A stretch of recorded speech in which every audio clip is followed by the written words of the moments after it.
And thanks to you at home for joining us tonight.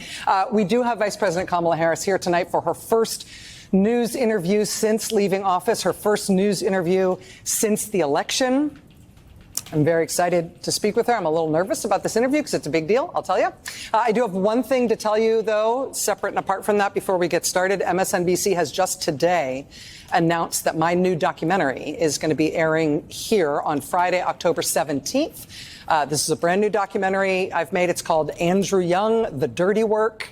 We're going to have a special Rachel Maddow show here on MSNBC that night at 8 p.m. Eastern. It's Friday, October 17th, and then the doc is going to air right after it's going to be loud for a sec. The show. So if you just pop that in your calendar for me, if you don't mind, Friday, October 17th, I will have more to tell you about it in the days ahead, but it was just announced today, so I wanted to let you know. That said, tonight we are going to be speaking with Vice President Harris. You may remember there was a sort of mantra in her campaign, a call and response that she used in her rallies. She would say, "Praise be to Israel." Oh, we win. She'd say, "When we fight," and then everybody would say back with her, "We win." And of course, what everybody knows now very much all too well is that she did not win the election. Thanks. And her new book is about that. The new book is called 107 Days. It comes out tomorrow. It is the story of her 107-day-long campaign for the presidency, the shortest presidential campaign in modern history. Jesus. She describes in the book, these guys are page haters. 1, how she learned from President Biden that he would end his campaign and hand the reins to her. She learned that news less than half an hour before the whole rest of the world learned it as well. She writes about how everybody in Democratic politics responded when she made all her first phone calls to tell everybody the news, to ask them for their support. She took notes from those calls, and she prints the notes in her book, page 17. Bill Clinton says, "Oh, my God, I'm so relieved. Send me anywhere. Make this your own campaign." Hillary Clinton, "We'll do whatever we can. We'll jump on a plane. We'll get on Amtrak." Jim Clyburn says, "Let's go. I'm all in." Fuck. Roy Cooper, governor of North Carolina, says, "Before you say anything, I'm all in." Pete Buttigieg says, "You are going to be a fantastic president." Mark Kelly, the senator from Arizona, Vice President Harris writes, quote, "He tweeted his endorsement even before I reached him." So far, so good, right? But not all the calls went like that. And this is the kind of campaign book you might diplomatically call candid, which means it is not all nice. And so we also get Vice President Harris's notes on the other responses she got. Gretchen Whitmer, "I believe you will win, but I need to let the dust settle. Talk to my colleagues before I make a public statement." President Obama says in part, quote, "Michelle and I are supportive, but not going to put a finger on the scale right now. Let Joe have his moment. Think through timing." Nancy Pelosi says in part, "It's important that there's a process. We have a great bench. We should have some kind of primary, not an anointment." Bernie Sanders says in part, quote, "Please focus on the working class, not just on abortion." J.B. Pritzker says, "As governor of Illinois, I'm the convention host. I can't commit." And then Gavin Newsom, she writes, "Hiking, we'll call back." And then she puts in parentheses, "He never did." Damn. In 107 days, you get Kamala Harris's thoughts on picking her vice president, interviewing Mark Kelly and Josh Shapiro, and then ultimately choosing Tim Walz and all the great things that were great about Tim Walz. How much, in particular, she loved Tim Walz's wife, Gwen.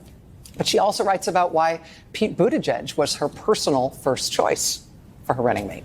You get her detailed thoughts on how President Biden's age showed when he was tired, and her view that the White House basically mismanaged that. She says President Biden was not incapacitated. He was absolutely capable of governing, and he was, in fact, very good at it throughout the entirety of his term. But she also writes that he was not up to the task of campaigning well for another term. And she writes about her regret and her frustrations for how that was handled by the president's senior staff.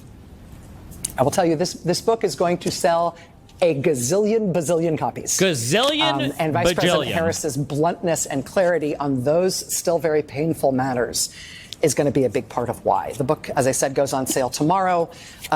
You will read it in one sitting. It is an unputdownable book. You should buy it. Unputdownable. My God. But here's the other thing about this book and about Kamala Harris in this moment. When we fight, we win. Okay. I mean, this is where we are right now.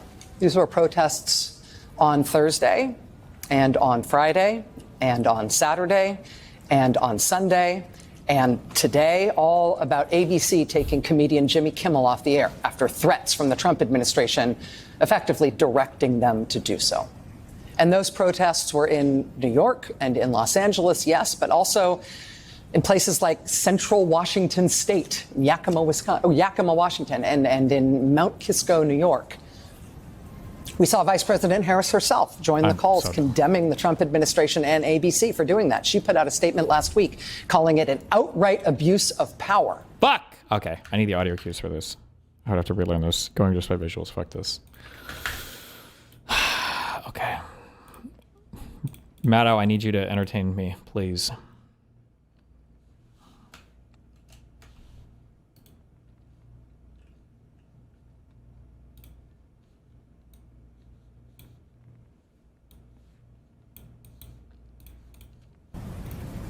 We saw statements of protest from her, from President Obama, from the former president of Disney, ABC's parent company, Michael Eisner. We saw pushback from every other comedian in TV who Trump has pushed to get rid of, including Stephen Colbert, who CBS should maybe uncancel, now that everybody can agree what cowards they were too.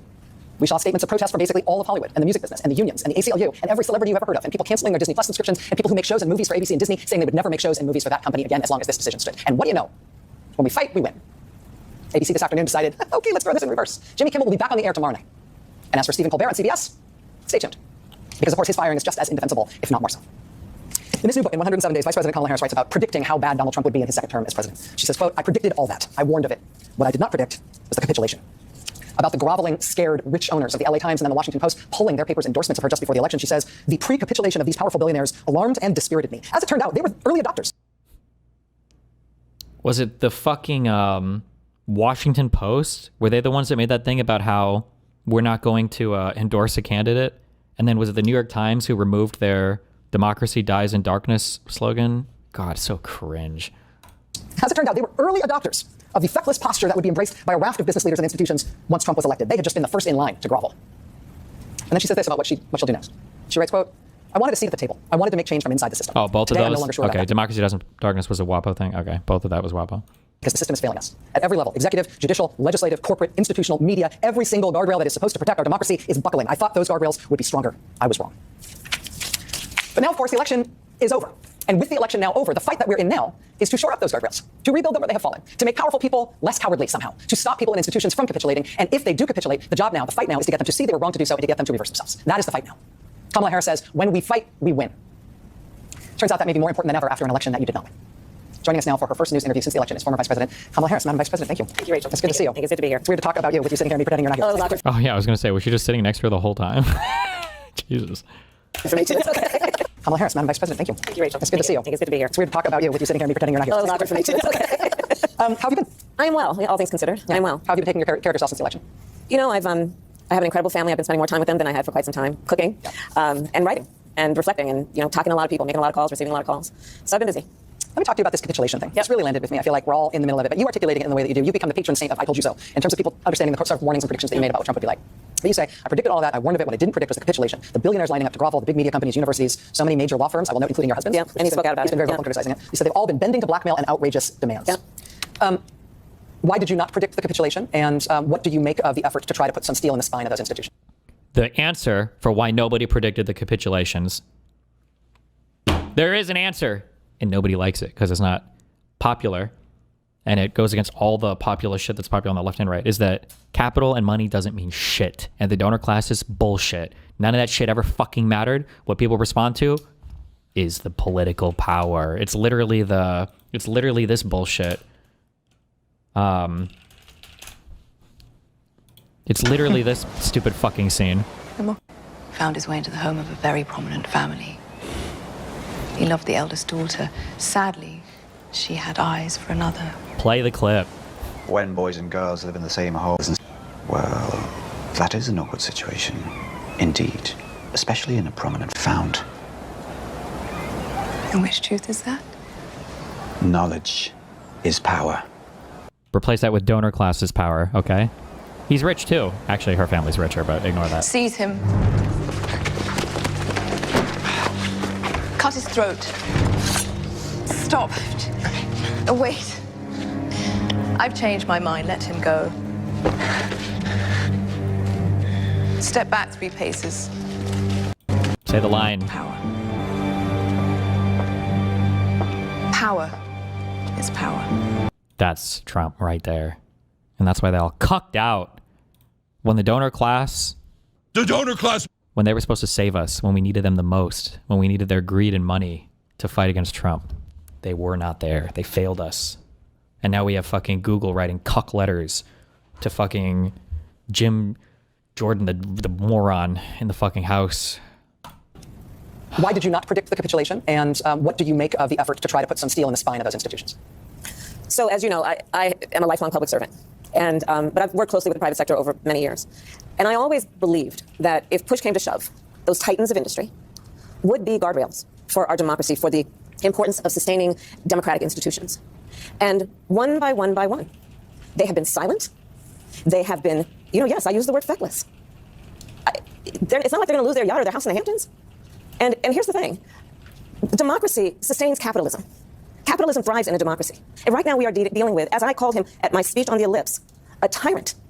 We used to compare the strength of our democracy to communist dictators. That's what we're dealing with right now, Donald Trump. And these titans of industry are not speaking up. And perhaps it is because his threats and the way he has used the weight of the federal government to take out vengeance on his critics is something that they fear, and I get that. I understand why they do. We've seen the demonstration of it. Perhaps it is because they want to please him and nominate him for a Nobel Prize. Perhaps it's because they want a merger approved or they want to avoid an investigation. But at some point, prize? Did she misspeak kind of there? Perhaps it's because they want a merger approved. Oh, no, merger. She said merger. That G was really soft. It almost sounded like wanted a murder approved. Or they want to please him and nominate him for a Nobel Prize. Perhaps it's because they want a merger approved or they want to avoid an investigation. Merger. But at some point, they've got to stand up for the sake of the people who rely on all of these institutions to have integrity and to, at some point, be the guardrails against a tyrant who's using the federal government to execute his whim and fancy because of a fragile ego. I know that your parents took you to protests in a stroller when you were a little kid, before you were literally able to be there to walk in that. You talked about the civil rights movement and its moral legacy being part of your moral core. Yes. I feel like a lot of the defenses that we tried to build up in advance of this type of a sort of would-be authoritarian takeover were about warning people about how serious the threat was and warning people about what this could mean and what we were in danger of. Now that we're up against it, though, I'm not sure that we have great skills to actually not warn about it but fight it. And if the problem is the system collapsing and the guardrails, as you say, collapsing, and people who have power, who ought to be titans, not acting in any sort of and standing together, because there is safety in numbers, as the saying goes. Yes. I wonder if the American people who are repulsed by what Trump is doing and who are in public opinion polling very much against what he's doing, as you note in the book, are going to be turning their ire and their protest movement and their organizational capacity against these institutions that are failing as much as they are against Donald Trump himself and the administration, if that's the way the sort of resistance is headed. So, one, back to how you opened the show. I mean, talk about the power being with the people and the people making that clear with their checkbooks as it relates to the suspension of Jimmy Kimmel. We saw power with people over the last few days, and it spoke volumes, and it moved a decision in the right direction. I think that part of where we are now in terms of thinking about what the fight is, it requires us, yes, to understand that we've got this administration and this president in front of us abusing the power that the people vested him with. But we also need to understand that this is bigger than Donald Trump. You know, part of what I write about, this stuff is decades in the making, Rachel. It didn't just happen overnight. You know, so much of what has indeed overwhelmed people, not to mention just scared the stuff out of people, is what we are witnessing is a high velocity event. Yeah. We are witnessing something that has been happening so rapidly, and it feels chaotic.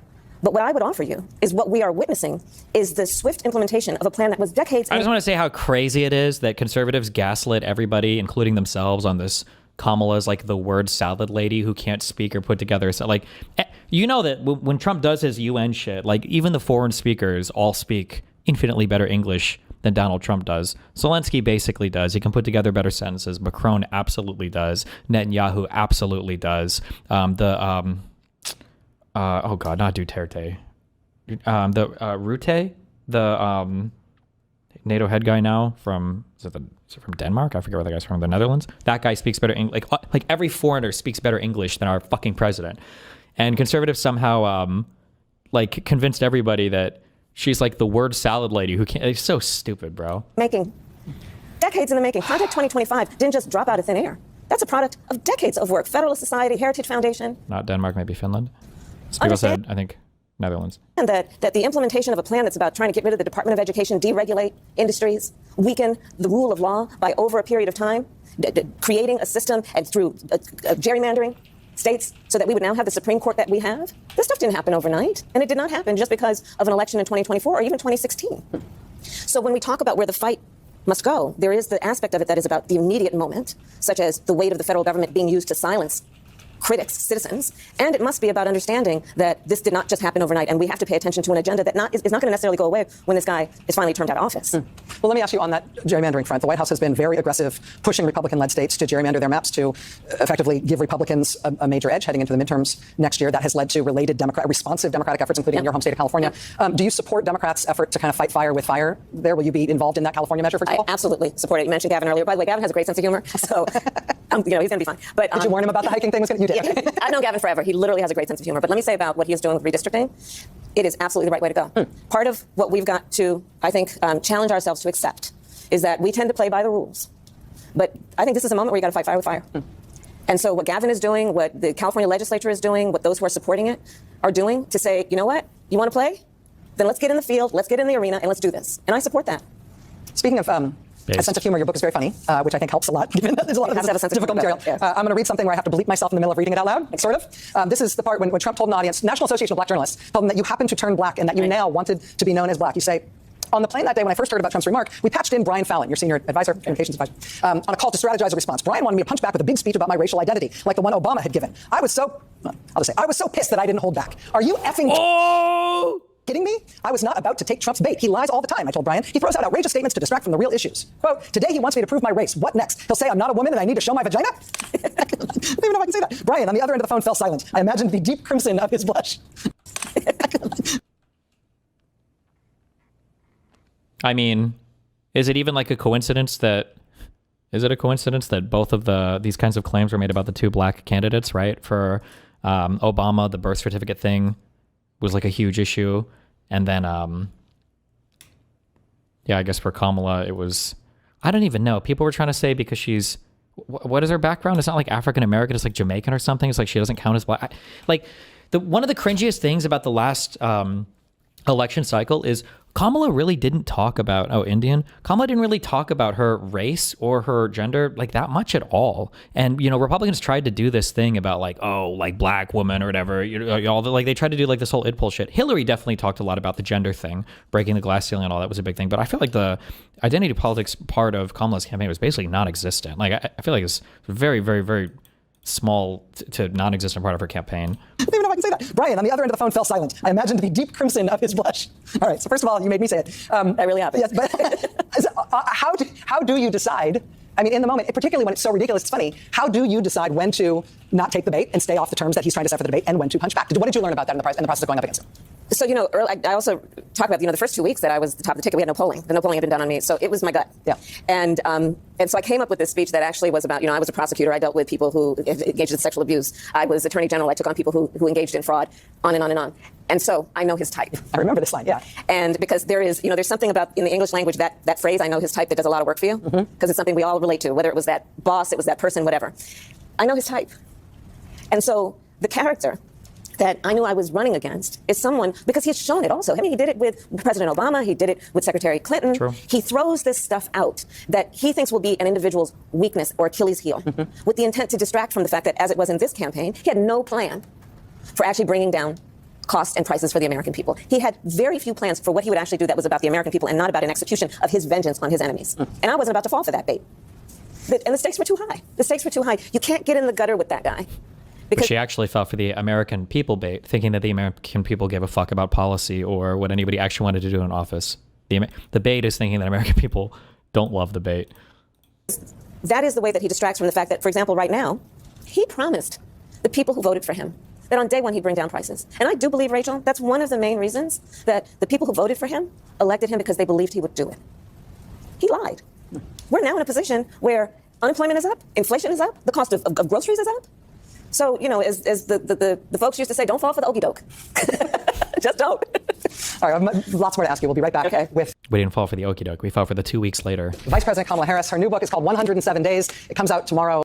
We're here live with former Vice President Kamala Harris. Her new book about her 2024 run for the presidency is called 107 Days. It's out tomorrow. Madam Vice President, I have to ask you about the part of your book that has people most upset thus far, which is some of your writing about the decision around the president abandoning his re-election campaign, the timing there and how it's handled. You say in part, page 46, it's Joe and Jill's decision. We all said that like a mantra, as if we'd all been hypnotized. Was it grace or was it recklessness? In retrospect, I think it was recklessness. The stakes were simply too high. This wasn't a choice that should have been left to an individual's ego, an individual's ambition. It should have been more than a personal decision. Whose decision should that have been? How should that decision have been made? So when I write this, it's because I realize that I have and had a certain responsibility that I should have followed through on. Which is, and so when I talk about the recklessness, as much as anything, I'm talking about myself. There was so much, as we know, at stake. And as I write, where my head was at the time is that it would come off as being completely self-serving. If you said to President Biden that you did not think he should run again. Yeah, or even that he should question whether it's a good idea. But I think that, one of the reasons I wrote this book, Rachel, is there are actually a number of reasons. One is that it is unprecedented, right? To your point of what you said in your opening. We had a president of the United States running for re-election, 3.5 months from the election, decides not to run. The sitting vice president enters the race against a former president of the United States who's been running for 10 years with 107 days to go. And it ends. I think that, one of the reasons I wrote this book, Rachel, is there are actually a number of reasons. One is that it is unprecedented, right? To your point of what you said in your opening. We had a president of the United States running for re-election, 3.5 months from the election, decides not to run. The sitting vice president enters the race against a former president of the United States who's been running for 10 years with 107 days to go. And it ended up being the closest presidential election in the 21st century. And there was so much about those 107 days that, for me, and this is really a behind-the-scenes look at those 107 days, was about seeing people who seemingly had nothing in common coming together by the thousands with a level of optimism and, dare I say, joy about the possibilities for America. And I hope to remind people about that light that people brought to it and to remind people that that light is still there. And we can't let that be extinguished by an election or the individual who's in the office right now. Because to the point of all those folks who got out and protest about the Kimmel suspension. And about everything else that people protest. Right. In the variety of ways, whether it be going to a protest or being with their pocketbook or getting engaged in local and state and federal elections, they'll make a difference. And they've made a difference. And I guess the last point is that we've got to really remember that this person who's in the White House promised a whole lot of people who supported him and voted for him that he would do one thing, which is bring down costs and prices. And he lied to them. And we need to remember that as we move forward with the next series of elections and midterms are around the corner, that it's not just about him by himself. There were others around him who perpetuated that same promise and have not followed through. They're about to go into negotiations around the continuing resolution, the budget. And I know that leaders Schumer and Jeffries are going to meet with the president, I think in the Oval Office. And good for them to go there and ask Donald Trump, the president of the United States, to justify why he is proposing to cut Medicaid, why he is willing to shut down the government. And Al Gore only lost Florida by about 500 votes. Florida's election was decided by the Supreme Court. We don't know who actually won or lost Florida because that recount was stopped. I could be wrong, but I think that wasn't the difference like less than 150 votes? I thought it was like 136 or something. We don't actually know how Florida would have gone if the recount would have finished because the Supreme Court killed the recount. So, for the sake of putting on the backs of working people the tax cut he gave to the richest people in America. Do you think that Democrats should vote to allow the government to shut down in order to try to extract concessions from Trump on these matters? It won't be the Democrats who are shutting it down. It'll be the Republicans. The Democrats are doing the job that any elected leader should do, which is to say we're not going to do the bidding of the President of the United States at the sacrifice of our constituents' health care. Negotiate. You describe in the book something that you called a secret project that you ran as vice president, that you called the STARS Project, identifying up-and-coming talent in the Democratic Party. You'd meet with them, ask them about their interests. You say that more than one of them said they felt like they were being called to the principal's office when you asked them to come in. But the folks who you met with in this way include some of the people you see very frequently now on MSNBC, Jasmine Crockett, Angela Also Brooks, Maxwell Frost, Robert Garcia Moore. Arguably the fastest rising star right now in Democratic politics is Zoran Mamdani. Who is going to be elected mayor of New York City, and probably in a landslide, if the polls are anything to go by. Lots of mainline Democrats have been very shy about his... But the actual recount that was halted would have been a Bush victory. I don't know if we know that. I don't know if we have a reason to think that or not. I'd have to go back and look, but... Candidacy, they seem somewhat flummoxed by I thought there was a reason to think that wouldn't have been the case. As a sort of talent spotter in the Democratic Party, what do you think of him and his candidacy, and what do you think of mainline Democratic shyness and agitation about the prospect that he's going to win? Look, as far as I'm concerned, he's the Democratic nominee and he should be supported. Do you endorse his candidacy? I support the Democrat in the race, sure. But let me just say this. He's not the only star. I know that he's in New York, and I know New Yorkers think they're the center of the world, and here we are in New York having this interview. It is the biggest city in the country. And I love New York, as the saying goes. I really do. But, I mean, there are people like Barbara Drummond in Mobile, Alabama, Helena Moreno in New Orleans. They're all running for mayor, too, and they are stars. So I hope that we don't so over-index on New York City that we lose sight of the stars throughout our country who are right now running for mayor and many other offices, governor, and so on. So that's where I am. We got a big tent. And we got a lot of stars. 2026 is shaping up to be an election that is going to be filled with Democratic primaries, though. A lot of mainline Democrats in their 70s and 80s are going to be facing challengers in their 30s. do you think Democrats are at all justified in their frustration with there being so many older Democrats in elected office? Do you think it is time for the oldest Democrats in elected office to be thinking kind of wholesale as a category about the need to retire and move on from office? I wouldn't overgeneralize on that, meaning that there are some Democrats who are, older in age, but very young in terms of how they are thinking and very bold in terms of how they're thinking. I think that every one of the candidates is going to be judged based on whether they actually have a plan, whether they see the people, whether they're listening to them, whether they offer something that feels dynamic and bold, especially at this moment, whether they have the fight in them to fight what we know to be wrong, but also the fight to fight for something. I think that's how they're going to be judged. I don't know that the voters... None of those other mayors matter as much as the New York City mayor, though. This feels like she's not living in reality. I think she gave as good of response as any. You support the Democrat. I think that's totally fine. The Mamdani situation, you have to handle that very carefully because I don't think it's good to signal that you're not going to support a Democrat who wins just because he doesn't align with your politics. I think that's important. But there's a lot of cancerous fuck subhuman tankies like Hassan and everybody that do want to over-index on the New York City election. And despite getting absolutely fucking crushed and obliterated over and over and over again across basically every single electoral district that they try their dog shit plans on throughout the entire United States over the past 12 years, because Mamdani won his primary in New York City, like some of that like tanky scum crowd are like seizing on it. It's like, this is why we need socialist writing in every election. We need to go in primary every single time. We got to get far lefties in every single one of these things. Like, Jesus Christ. I think her answer was fine. Mamdani I think should win New York. I think Democrats should broadly support him, but people that are like looking, to use this as like a leverage point to infect the Democratic Party and try to say that every single person that runs needs to be at least as left as Mamdani, or if not more, is a fucking retard. I think her answer is fine. are going to judge strictly on somebody's age. I have much more to ask you. Okay, I'm here. Madam Vice President, the book is called 107 Days. It comes out at midnight. More with Vice President Harris right after the break. We're back with former Vice President Kamala Harris, her new book about her 107-day presidential campaign, the shortest presidential campaign in modern history, for all the obvious reasons. That book comes out tonight at midnight. Vice President Harris, I want to ask you about something that's going on right now in the news. We've had in the last few... I'm sorry she's so lame and unrelatable. She was chosen as a woman of color VP. At least Hillary is super sharp and to the point, sweet, sweet neocon vibes. I think Kamala is perfectly relatable enough to be a politician. The problem is you're just used to like somebody like Donald Trump, who's like a TV star, because you want to see like reality TV for the presidency. Kamala is just like, people made the same arguments that you're making now about Hillary Clinton. And, you can try to look at it through rose-tinted glasses and pretend that it was way different. But I remember people made fun of Hillary Clinton for being unrelatable too, right? Oh, she has hot sauce in her purse. Oh, Pokemon go to the polls. Like people attacked her over all this shit. So.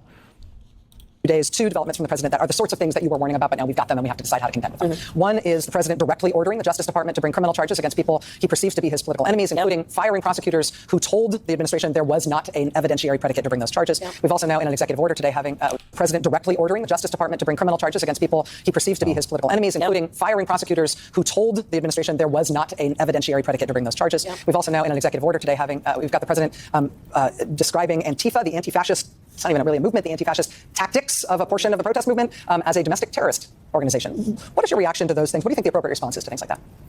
Well, in normal times, we should and could expect that our courts would step in when asked to declare the legality or illegality of what the president is doing, because, Civics 101. Pokemon Go to the Polls was horrific in fairness. It's like, I don't know how to explain this to you, but it's only horrific because you saw other people around you saying it was horrific. Like when you go to see something publicly and you're trying to decide if it's cringe or not, what you do is you look to everybody around you to see how you're supposed to respond. And the proof of this is that if Donald Trump would have said, go to the polls, Pokemon go to the polls, it would be like the most epic fucking meme ever, because all the conservatives will be telling you that it's the most epic fucking meme ever. The best example of this, the actual example of this, is that the cringe fucking Trump dance or whatever that now everybody fucking does. That's like the most epic fucking meme in the world. Like if Hillary or Kamala or anybody else did shit like this, everybody would be fucking, roasting them for it as being like, stiff and cringe and unrelatable or whatever. But because it's Trump, he can literally do anything, and it's always epic and based and hilarious and awesome and, not cringe.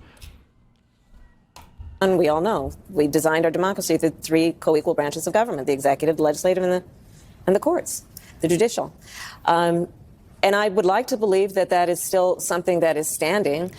Certainly at the local level, you can see where the various courts have actually provided the guardrails against his abuse of power, against President Trump's abuse of power. The lower courts have been more inclined to step up. But my fear is that as some of those cases reach the United States Supreme Court, that we can't necessarily count on precedent to dictate how they will rule on the president's power. And again, Rachel, we talked about this during those 107 days because remember the court before the election basically said that the president of the United States would be immune from whatever he did in office. So he walked in to the White House with what he thinks is a blank check. And specifically on the Justice Department, that immunity ruling effectively told him he can direct the Justice Department to do whatever he wants, which he is now doing online, telling them to bring baseless prosecutions. But, you know, there are a couple of things that have happened this week, and every week we should take note when they do. But one, again, we've talked about the response to the Kimmel suspension. But the other is that U.S. attorney who was appointed by the president, is a Republican, and said, I'm not doing it. And as a former prosecutor, you know, one of the things I know, whether people like it or not, is prosecutors, for the most part, especially if they've been doing it for a while, are apolitical. Isn't the whole point of her book the two facts that she didn't have the time to build up their character, but also the Dem Party didn't have enough time to choose the best leader? I don't know. I haven't read her book. Sometimes there are... Here are like two principles I think that are important to learn. I don't need paint for this. One thing that you learn if you play poker is whether or not you're making good or bad decisions, it's not really outcome oriented. So if you can make a whole bunch of good decisions but still lose a hand, you can make a bunch of bad decisions but still win a hand, right? Technically, if you do want to be outcome oriented, what you're looking at is a huge volume of hands over a large time period, or a large time frame where the stakes are equal or whatever. So you can measure, you know, like percentage wise how you're doing. But when amateurs play poker or gamble, or when amateurs look at any situation at all, people tend to retrospectively look at a thing, and rather than do a perspective analysis, meaning what could I have known at the time and how could I have changed my decision at the time, they start to incorporate a whole bunch of facts that they didn't know at the time and try to pretend that they could have known otherwise, and then the retrospective analysis basically becomes worthless because there's no way that you could have had this information at that point in time. Say, for instance, I decide to take on a boxing match with Nick Fuentes, and we both train for 6 months.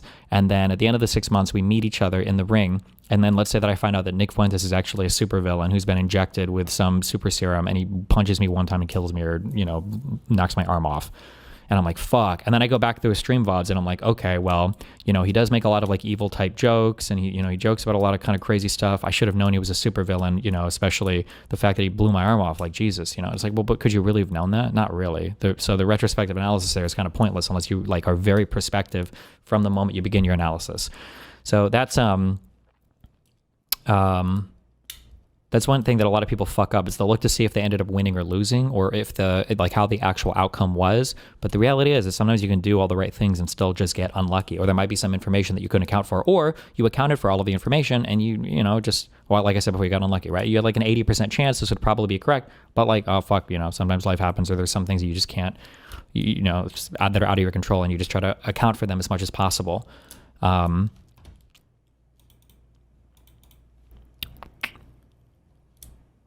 What was the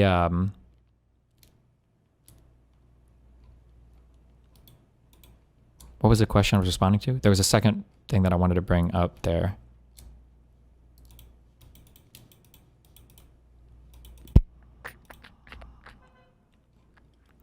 Fuck, I don't remember the second thing I was gonna bring up. But I'm just, yeah, that's the issue with a lot of these. That's the issue with a lot of these types of retrospectives, is they look at things in the political environment like, oh, well, this happened and this happened and this happened. It's like, okay, sure, but are you saying this because you could have known this at the time, or you just, oh, shit, no, actually, wait, I remember the second thing I was going to bring up. The second thing I was going to bring up is sometimes you can get really, really, really hung up on navigating a certain situation, and the reality is while the situation itself might have been winnable, what you actually should look at is like avoiding the situation, period, right? So one thing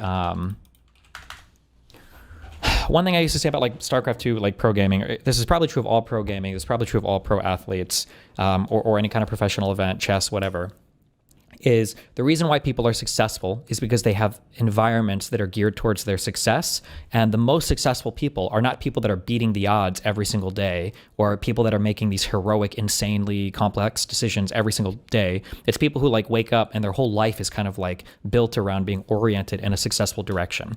And every now and then you might have to make a challenging decision, but like everything in your environment is supportive of that. Like that's the direction that you're headed in. You're not fighting the odds every single day because you're setting yourself up for failure if you do. You're not going to succeed in that light. The biggest problem, probably the biggest problem and I don't know if we could have foreseen this or not, maybe. The biggest problem in 2024 was probably 2020. Electing Joe Biden always meant that we were going to be in a really weird place in 2024, given the age thing. Now, could we have known that he would slow down as much as he did? Maybe, maybe not. I don't know, like, prospectively, how we would expect the average person to go to age 80, whatever. Nobody can find this, and I don't know if this is like Mandela affected or if I just misremembered something, but I swear to God, it was in the primaries or something else. I heard Joe Biden say something along the lines of like, I wouldn't run for a second term, or I might not run for a second term, because I feel like I remember commenting another time saying like, damn, why would we really elect somebody who wouldn't give, or who would give up their incumbency advantage? That seems crazy. I swear to God, I heard somebody say that at some point. But then there was an article that he wrote, and he's like, oh, no, I didn't mean that or something. But Destiny, I was 100% under the assumption Biden would be one term. He said that to his aides. I'm pretty sure he did.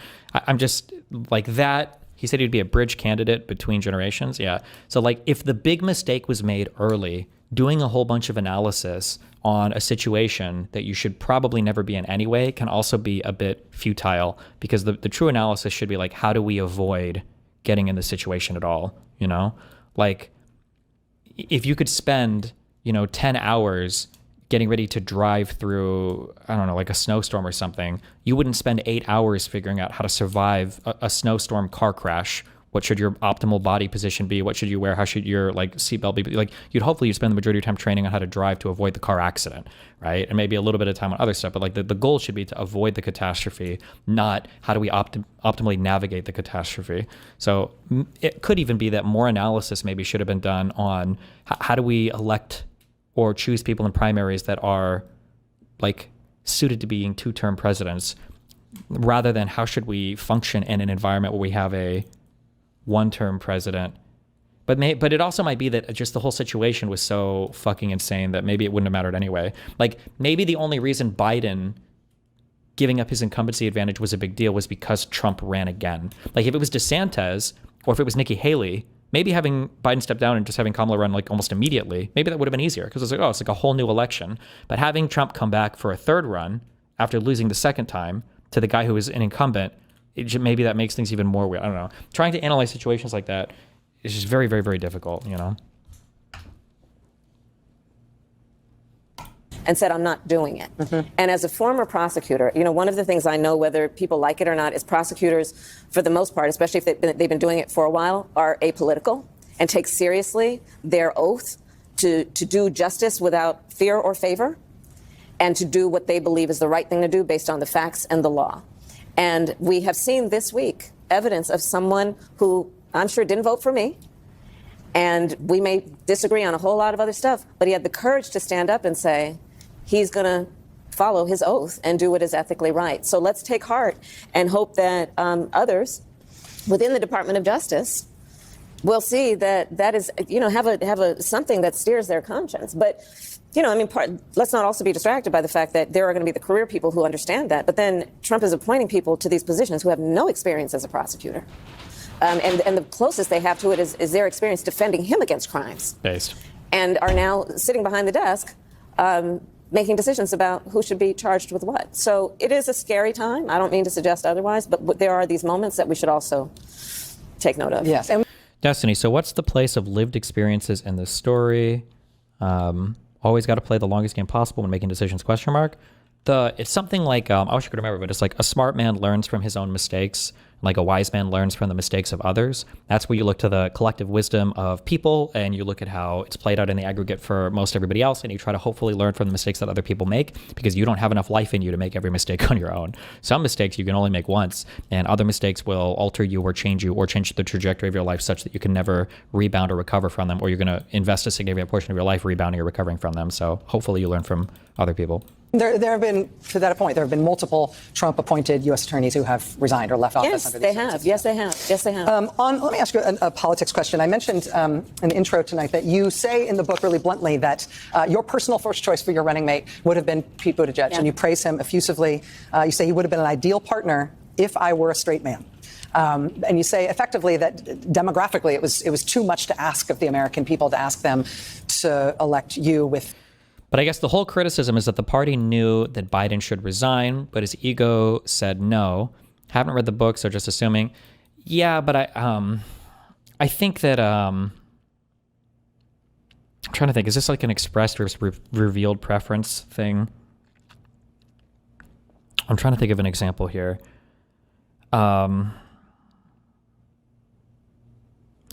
What's the example what am I trying to make? I don't need an example. I can just explain it, I guess.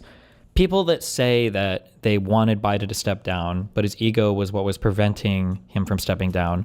I think that is a thing that you can point at, but I think the issue more strongly than that was that people just didn't really know what to do. That was like the big thing. So we can say that like, well, it was his ego. And it's like, maybe. But I think if there was a clear path forward, the ego would have been a non-starter, Like, I don't actually think that would have mattered that much, If,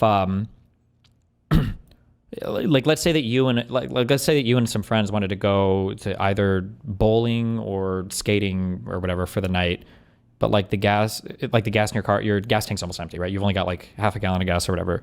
And eventually you're like, we don't have enough gas to make it.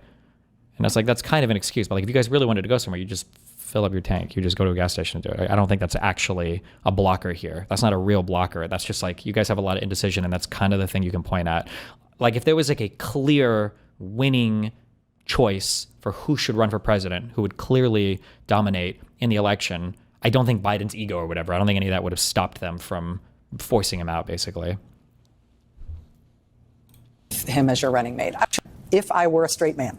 And you say effectively that demographically it was too much to ask of the American people to ask them to elect you with him as your running mate. I wonder if his reaction to that, since this part of the book has come out, if you've had any reflection on that, or I guess I'd ask you to just elaborate on that a little bit. It's hard to hear. Yeah. With you running as, you're the first woman elected vice president.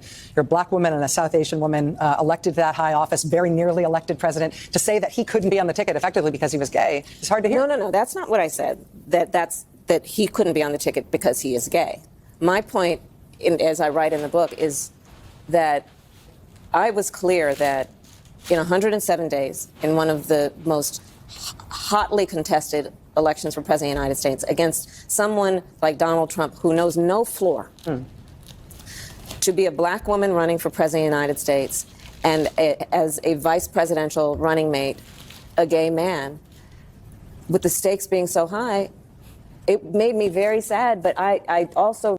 Tim Walz wasn't a good talker. I disagree. I think his performances were pretty good. I think it was about everything you could expect from a VP pick. I feel like basically all of his showings were pretty good. I think he hyped up the candidacy as much as possible. I don't know. I disagree. I don't know if you could have expected any more from the VP candidate.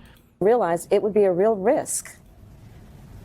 No matter how, I've been an advocate and an ally of the LGBT community my entire life. So it wasn't about any. His debates were a bit meh. No. I mean, they kind of were, but I don't think Americans care much. Like, you have to consider, like what does a good debate performance even look like, especially when the other side, and so much of middle America is like retarded, doesn't know anything about politics, like doesn't care, that the other side is literally fucking insane. Like, I don't even know unless you could like bait them into calling you like a racial slur or, passing out on stage or something. Prejudice on my part, but that we had such a short period of time, and the stakes were so high. I think Pete is a phenomenal public servant, and I think America is and would be ready for that. But when I had to make that decision with 2 weeks to go, and maybe I was being too cautious. I'll let our friends, we should all talk about that. Maybe I was. But that's the decision I made. And I, as with everything else in the book, I'm being very candid about that. Yeah. With a great deal of sadness about also the fact that it might have been a risk. Will you consider running in 2028? That's not my focus right now. I know that's not my focus at all. I know it really isn't. I'm just going to. Yeah. Well, I know you're not considering it now, but are you saying when you decided you're not going to run for governor of California? Correct. Were you saying you are never going to run for anything ever again, or were you just saying I'm not going to run for that office right now? That was a decision before me, and I made the decision not to run for governor of California. By the way, there are a lot of great candidates running, and I love my state, and we want somebody to definitely follow in the footsteps of Gavin in terms of standing up and understanding the power that California has to stand up to what we're seeing in D.C. As politic as you are being. How can you say the American public doesn't care about debate while also saying Biden's poor debate performance was the rationale behind him stepping down? Because Biden's poor debate performance had nothing to do about the debate. It had to do with the perception that he was senile. It's like saying, do Americans care about, do Americans care about a debate? And then, a guy and another guy have a debate. And then during the debate, one guy accidentally sprouts like a fucking antenna out of his head. And people realize he's like an alien. And it's like, oh my God, well, apparently debates do matter. Well, no, if they saw that he was a fucking alien reptile. In those remarks, you are beautifully impolitic in this book in a way that makes it honest and, as I said, candid, fun to read, and I think really important. I think it is blunt and true, and I commend you for writing it and for being willing to go out there and defend it and talk about it in these blunt terms at a time we need some real straight talk. Thank you. Thank you for being here today. Thank you. I appreciate that. Thank you, Rachel. Thank you. Thank you. The book is called 107 Days. It is compelling and funny and a little dishy, and it comes out tomorrow. Former Vice President Kamala Harris is going to be doing 15 city book tour. If you don't have tickets yet already, you should make sure to get tickets to go see her. Is she coming to Miami? Journey. All right, we'll be right back after this. Stay with us. All right, that's going to do it for me for now. Now it's time for the last word with the great Lawrence O'Donnell. Good evening, Lawrence. Good evening, Rachel. And that's not going to do it for you right now. You just had the biggest interview of the year so far on MSNBC. I mean, I don't think anybody cares, was it? Well, that sounds, I don't mean to be mean, but.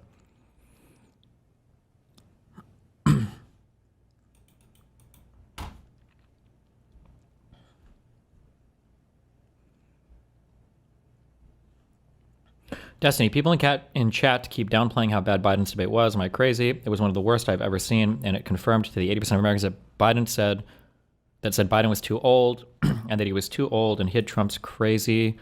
If it was any other Dem, they would have won. But we know that what you're saying is completely and totally not true, because Hillary fucking bent Trump the fuck over and smashed him in every single conversation they had. Trump's a fucking retard, but nobody cares about that. I mean...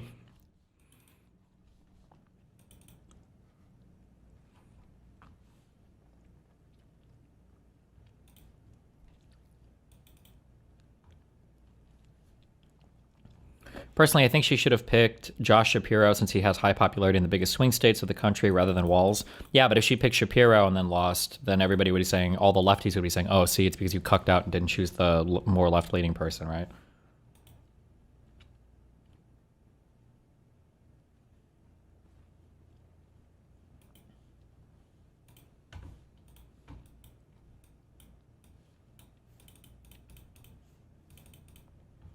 This I don't find convincing. So let's now. Today, I'm going to be speaking with Nathan Taylor, Executive Director of Public Engagement for the Election Truth Alliance. This is quite honestly, Nathan, this is one of the most requested interviews over the last couple of months, with folks saying, you've got to hear Nathan out and hear what he has to say. So maybe what I'll do is I'll set up my understanding of some of the claims that have been made about the election, and then you'll explain to me what your claim is. Is that fair? Yeah, let's do it. Okay.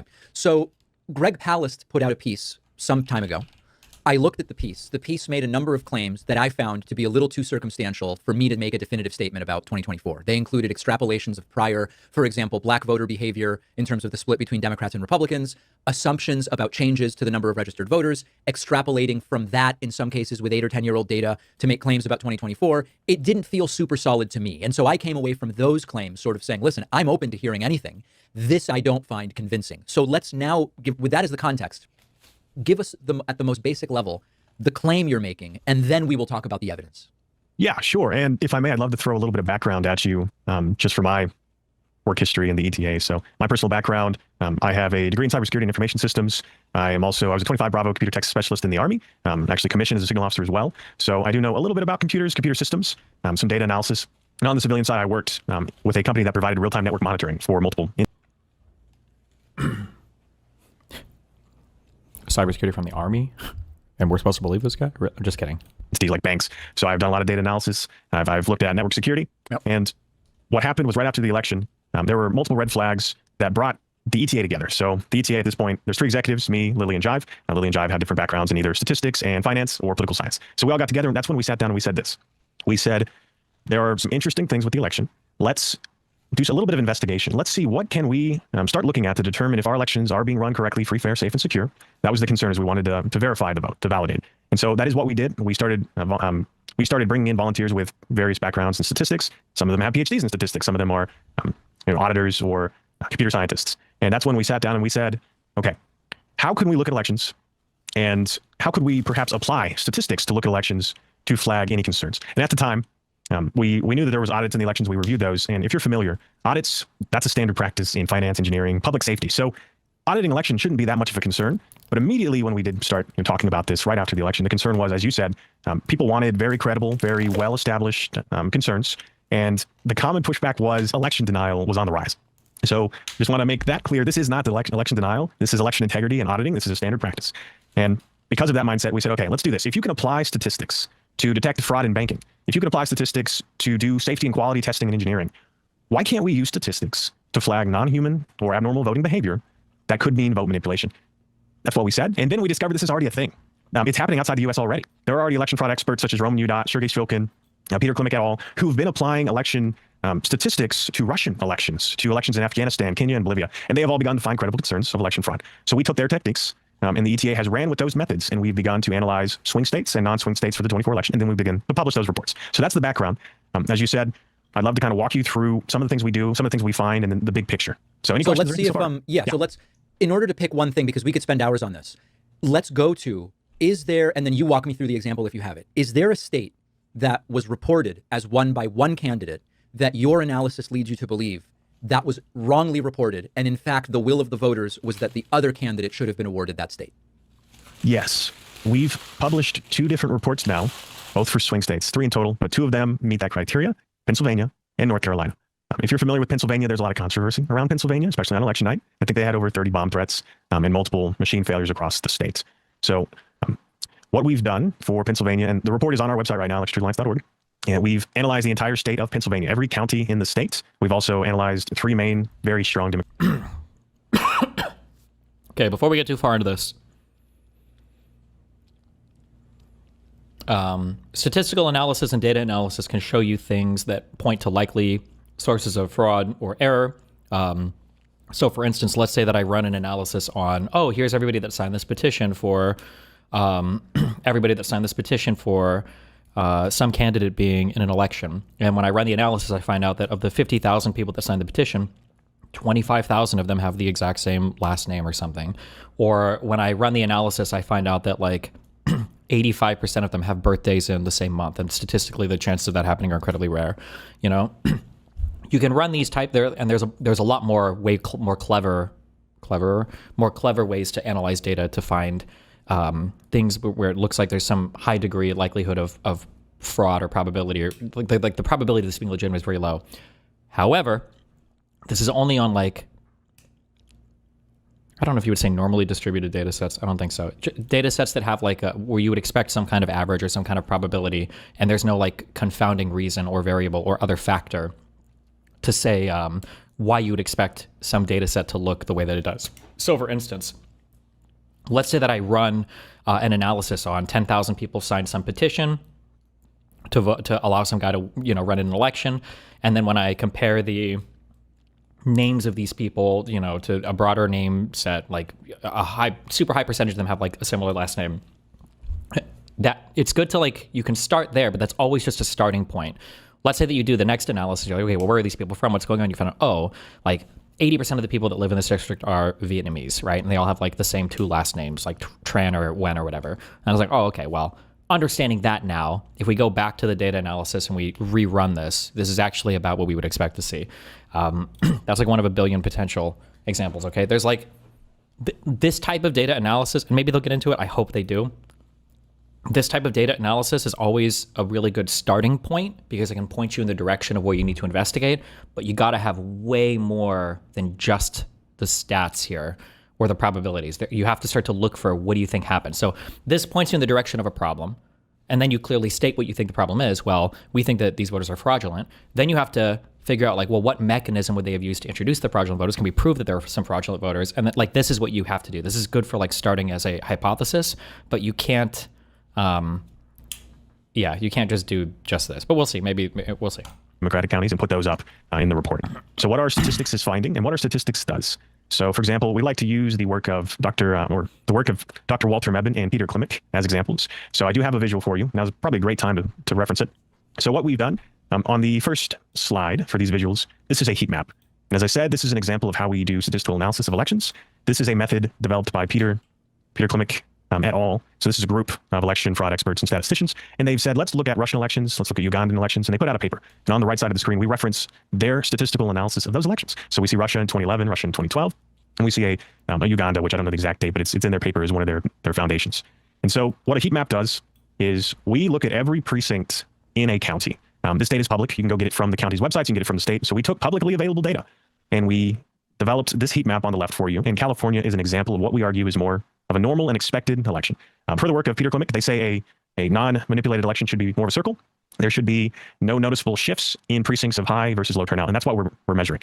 So the x-axis is turnout. Turnout is just how many votes were cast compared to how many people could vote. And that's it. So if you're 50% turnout, half of your voters showed up and voted. And then the y-axis is the amount of votes each candidate got. We're just looking at one candidate for these heat maps, and that's Donald Trump, one candidate in a majority of the swing states, all the swing states. So Nathan, if I may here, just to make sure we're not missing anything, the idea here is by looking this amount of votes each candidate got.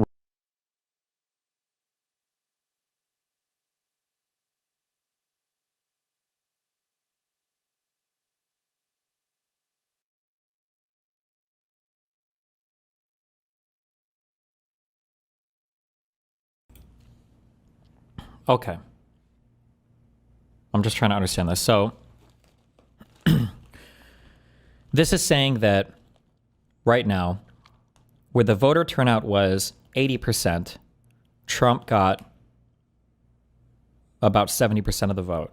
So the higher the voter turnout, the more likely it was that Donald Trump had a higher percentage share of the vote. What do the rings represent? Like margin of error? There should be no margin of error here, right? You have all the data. You're not extrapolating or anything, right? Let me listen to this one more time. Of a normal and expected situations. And so what a heat map does is I don't know the exact date, but it's in their paper as one of their foundations. And so... Oh, the heat map. I'm sorry. This is just clustering per district. That's what this is doing. So if you were to draw on top of this, like more circles are like, or more data points are ending up here and they're clustering around here and you might have some outliers or whatever. That's, sorry, okay. It's like a R-squared circle or something. I don't know if that even term makes sense, but okay. What a heat map does is we look at every precinct in a county. This data is public. You can go get it from the county's websites. You can get it from the state. So we took publicly available data and we developed this heat map on the left for you. And California is an example of what we argue is more of a normal and expected election. Per the work of Peter Klimek, they say a non-manipulated election should be more of a circle. There should be no noticeable shifts in precincts of high versus low turnout. And that's what we're measuring. So the x-axis is turnout. Turnout is... Okay, that's a really important premise. So our first assumption is that higher voter turnout should not favor a particular candidate. The first thing I would do, and maybe he's already done it, is you would have to go back through prior elections and test that prediction to make sure that that is true. So for instance, is it that some precincts that have a higher voter turnout are more likely to swing in one direction or the other? That would be important, I guess, to know. I'm hoping that they already did this work. Otherwise, this whole thing is a big fucking waste of time. Okay, I'm sorry. Just trying to make sure I understand what's going on. So my guess is what they're going to try to show is that for Trump, the reason why they think that it's not accurate is where you see this like circle figure thing appear, and you would expect it to be, I guess, anywhere along this. No. Wait. He said that you would expect it to look like a circle. Because you would expect the vote stuff, the higher vote turnout would still have this same favorability towards a candidate, regardless of voter turnout. So I'm guessing what he's going to try to show in the next graph or something is that there are going to be some districts that have like very high vote turnout that like are clustering up here or something, but then like everything else is going to be clustering over here, basically. Is that this type of like, that would be a weird pattern, I think, maybe? Is that... So like this obviously would look really sketchy, the data here, right? Because in areas where they had like very, very, very high turnout, all of them seem to go to Putin. This would be like an obvious rigged election, I think, right? Okay. This would look weird and probably not okay. Was just how many votes were cast compared to how many people could vote. And that's it. So if you're 50% turnout, half of your voters showed up and voted. And then the y-axis is the amount of votes each candidate got. We're just looking at one candidate for these heat maps, and that's Donald Trump, one candidate in a majority of the swing states, all the swing states. So Nathan, if I may here, just to make sure we're not missing anything, the idea here is by looking at voter turnout versus candidate performance, you're accounting for the size of the precinct. In other words, we're already adjusting for population density insofar as we're not looking at the number of people that voted. We're looking at the percentage of eligible voters in a precinct. So this is not about, oh, well, it makes sense because denser urban areas tend to lean one way. We've accounted for that by looking at voter turnout rather than number of votes. Yes. And this is, as I said, based exactly on the work of Peter Klimek and other experts that have looked at other elections. So we're actually going to compare U.S. elections to some European and other elections. Got it. And I'll run you through just very quickly what is concerning and what would be potential vote manipulation on a heat map. If you look at Russia on the right side of this. Oh, I can think of one confound. We'll see if they bring it up. A heat map that begins to stretch up and to the right could be indication of vote manipulation. Specifically, it may be an effect of ballot stuffing. Whether it's physical ballot stuffing or digital ballot stuffing, we don't know. That's where you would go and investigate on the ground. But as we see in Russia, in both 2011 and 2012, they have key indicators that they are potentially manipulating the elections in Russia by stuffing. And you actually see some places in Russia in 2012 that are at 100% turnout. And that's in the top right of the little grid there for the heat map. So as you can see, California, we're going to use California as a baseline here. This is Shasta County. This was won by Trump. So this is what's important. That county was won by Trump, but it looks statistically normal, looks like a circle. Trump genuinely won that county, is your belief? Yes, yes. Statistically speaking, there are no red flags here. It looks very normal. And then, so we'll go to the third slide for you. And this is, as you said, are we concerned that there was multiple states, a single state that could have had vote manipulation change the outcome of the election at the presidential level? So Pennsylvania, 24. This is every precinct in every county in Pennsylvania. This took a lot of work to pull all that data together, but we visualized it here for you on the left. And immediately we see a serious concern that instead of what we would expect in a free and fair election, which is a more circular distribution, we see a strong shift where in places of higher turnout, in precincts of higher turnout, independent of county. So we're looking at Philadelphia, we're looking at Allegheny County, we're looking at Erie County. These are some of the more blue counties in the state. Even in those counties, in precincts over 60% turnout, the Republican candidate for president begins to win in those precincts. They begin to get more votes consistently. And what's important here is, as most people would say, maybe there's some really strong pockets of Republican voters in some places. This effect is consistent across a majority of precincts. This isn't just a handful. This is almost algorithmic in nature. And that's what our analysis is showing here. And the other half of it is as well, there's almost an artificial wall. And you can see it for Pennsylvania, where instead of that more circular round effect, we see a stretching around 85% turnout. So it almost seems like these precincts could have been, in this case, this could be vote manipulation stuffing. They could have been stuffed up to around 85%, 80, 85%, and then any votes after that point deleted. So if we are to assume the worst here, and then we'll get to the differential diagnosis in a moment, and I have some other questions. So this would be, this is an interesting starting point.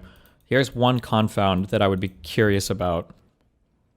One thing that I heard that happened in this election more than any other election was this concept of a bullet ballot, meaning people that are generally politically disengaged, they don't give a fuck about their local elections, they don't give a fuck about like senators or congressmen, but they just really wanted to vote for Trump, is they would go in, they would just vote for Trump, and they would leave the rest of the ballot blank. I feel like that could reproduce this pattern. So in places with higher turnout where people are running literally just to fill out that ballot for Trump and then bounce, I wonder if like that style of voting could cause something like this. But maybe they'll address that, I guess. We'll see.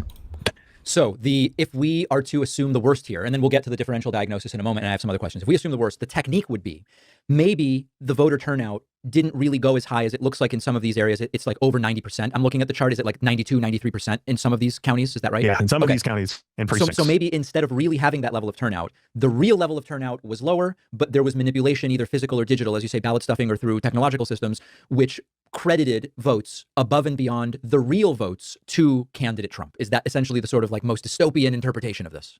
I would say this. We don't truly know how much of this could be stuffing versus switching, but we do know the scale of impact. So we don't know exactly what the real turnout could have been, which was still expected to be very high. But we do know that switching, deleting votes, and stuffing votes could create this effect.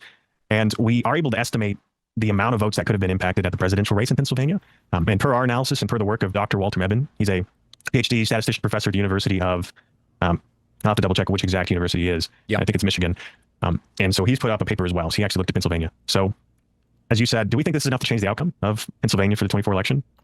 120,000 or so, 121 or 22,000 votes is what Trump was winning by in Pennsylvania for the presidential race. You would also have to, because if we're claiming that this distribution is being caused by, if our mechanism of action here is, I don't know if you would say mechanism of action technically for this, but like if it was because we thought that ballots were being stuffed or there was some kind of digital manipulation, you're talking about in all of these districts, that's a lot of coordinated effort that went completely under the radar that nobody saw. That's an incredibly high burden, or like that's a very, very big claim. We should be able to find this somewhere. 20,000 or so, 121 or 22,000 votes is what Trump was winning by in Pennsylvania for for the presidential race. Our analysis says potentially 190,000 votes could be manipulated, stuffing, switching.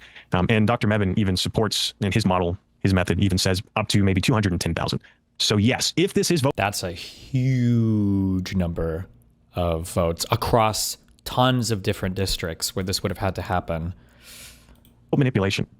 If these effects from high turnout benefiting one candidate is because of some type of digital vote manipulation, this would be enough to change Pennsylvania. And we're seeing the same effect in North Carolina, which it would be enough as well. The margin is 184,000. We have over 190,000 flagged anomalous votes. And it could be enough to change the outcome in Nevada as well. And these are just the states we've published. We've been looking at other states that, other swing states that raise the same concerns statistically. We just haven't yet estimated the potential impact. So as of right now, if indeed, let's assume it's true, Harris really won Pennsylvania, Harris really won North Carolina, Harris really won Nevada, Trump actually still has 270 in that scenario. But what you're saying is this is only what you've published and you believe there is more. Yes. So the common pushback we get is everyone says every state runs their own election, every state uses different systems.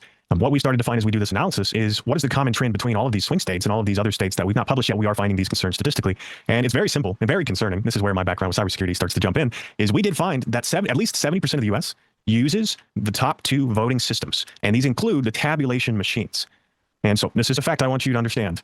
If you are able to compromise these systems, these tabulation systems, in 2024, nearly 100% of votes were counted by tabulation machines at some step in the process, even the hand-marked paper ballots. And so that's very important, is because we're seeing in these swing states, they're all using these same systems.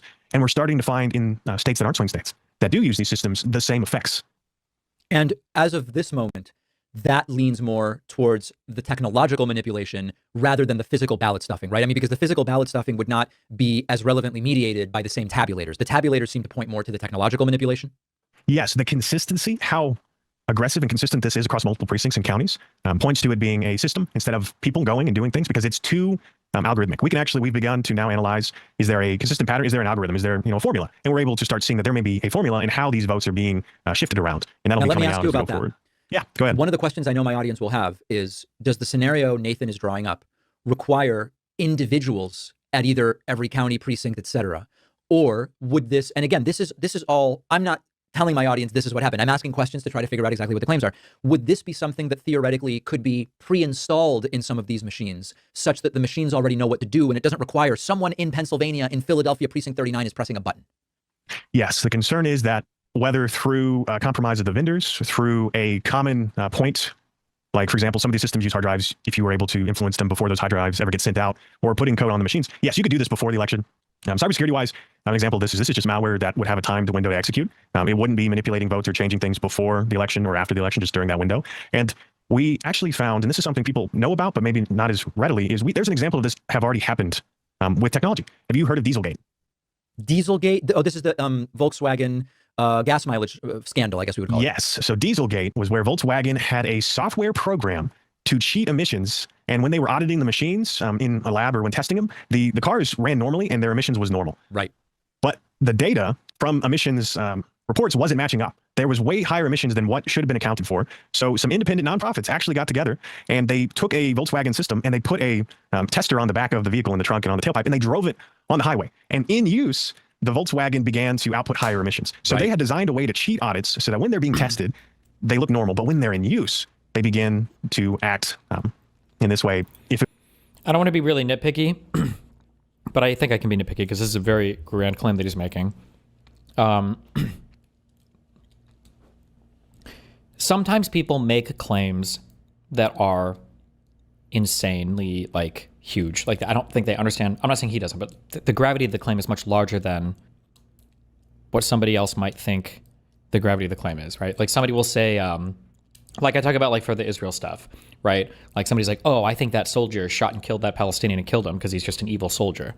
And I'm like, oh, yeah, that's possible. Like my prior assumption on that would be decently high. It wouldn't be 0%. It wouldn't be 1%, maybe even higher. But if somebody's like, oh, I think that the intelligence, surveillance, and recon on these people, they were just civilians that the military was tracking so that they could shoot like a fucking Dick Splicer missile at, a Dick Splicer 9000 missile at, my assumption on that is going to be way, way, way, way, way lower. It's like, hold on. A whole strike team approved from top to bottom, JAGs, General, everybody, that they were just going to fire this incredibly expensive weapon at random civilians for why? Because they hate them? That the claim you're making there, regardless of if it's true or false, that claim is much grander. The idea, if you were to tell me that a car company was rigging their emissions on their ECU to pass some test, well, you need a single bad actor, which is the car company, and then you need like a single testing environment, which is the emissions test or whatever. Like doing that is, I wouldn't immediately think, no shot, bro, that's impossible. No way, right? I'd be like, okay, yeah, maybe, sure. If you were to tell me that one election you think was rigged, like in one county, then also I'd be like, yeah, maybe. But we're talking about, like, I don't know how many districts this guy's included in his analysis, but like hundreds of districts across multiple states with all of these elections being altered. That's a way, way, way, way, way higher, such that the comparison to the car stuff, I don't even think that's remotely close to being an accurate comparison there. I think he's giving an example of a mechanism, not that the ease of doing this is the same. Well, but the mechanism is easy. I imagine that if we put our heads together and we tried real fucking hard, I bet if we like did a fucking 4-year plan, we all got on Signal, we could probably find a county where we could stuff some votes or add some votes or digitally. I'm sure we could find a way to do it. If we really thought about it, we got a lot of smart people. I'm sure we could do it. Like, such that I would even, if you give me odds, maybe put some money on. I bet we could rig a little bit, some kind of election. I bet we could do it in a small enough county with a deep enough access to some of the staff there. But if you would ask me to do the same thing across an entire state, no shot. There's just no way. You need tens or hundreds of millions of dollars. You need so many different operatives involved in this. You need so many different systems that need to be compromised. You have to make sure you don't leave a trace about this anywhere ever. Nobody can find out that any of it's happened. You have to hope, I guess, that there are no hand recounts anywhere, because a hand recount is going to reveal the fact that the voting tally was off completely, and now you're completely fucked, and who knows how many other recount by hand that's going to trigger, because now the machine might be called it. Like, there's so much when you start to involve so many different counties. There's a reason why, we read that Obama, the Obama gate, when they were analyzing the election systems and they were worried about whether or not Russia could hack our elections. The Obama administration came away with that same feeling. All of the intelligence agencies, they're like, there's no way that anybody could remotely hack or rig a U.S. election. There's just so many different systems involved. Now it's 2024 versus 2016. Maybe arguably there's been more proliferation of a certain type of machine or whatever since then, maybe, but I don't know. But fuck, if this guy's on Twitter, if anyone wants to tweet at him, he can come on and chat. I don't know if he would want to, but it was voting systems, you could do the same thing, whether by design or through malware. During testing, you wouldn't catch any problems, but when they're being used, you could manipulate votes. And the other half of the battle is we're finding the largest voting system brand in the US. They do seem to have cellular modems in their tabulators that counties are using to send early reports to the counties from the precincts. We've begun to investigate this as well, because the common pushback is our systems aren't connected to the internet. Your tabulators could be, and if I have the means to compromise them digitally, I don't ever have to be anywhere near these systems when they're operating. I can compromise them before, during testing, put malware on them at any point in the process, and then manipulate votes. And it would be very difficult to catch that without sufficient audits and without statistical investigation to go and figure out where to look. You're seeing it from the wrong direction. Technically, it's possible if the tabulation software was modified at the source, firmware was fucked with. He did mention that it was possible single brand of tabulation systems. Yeah, but like if they do a single hand recount, your whole thing is destroyed, right?